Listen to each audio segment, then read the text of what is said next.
The anchor man's one of the most valuable positions in football, especially in the UK when a lot of it is first and second ball.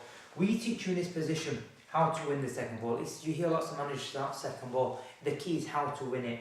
For example, the ball's on this side and it's coming from the right centre off. You genuinely know it's going to fall within this area. So what you've got to try and do is get your position in there. Learning to keep the distance between the lines 10 yards, to be honest with you. That's the idea, to keep it in there. This position, you look at Claude McAlealy was fantastic. People like Matic now, Lucas Leo that have come into it, they start attacks as well. What you've got to be able to do is when you win the second ball, is starting attacks. And that is the most important thing with the ball. Being able to build attacks, start attacks, but also without the ball, protecting the back four. One thing that you've got to try and understand in this position is that with your centre mid partner, you've got to learn how to work as a pair.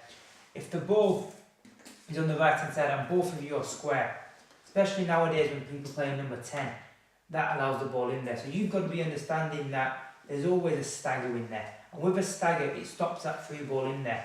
So again, it's understanding how the stagger works, understanding that if you're ahead of the stagger, that your job, that's the midfield there, the ball's on the left hand side.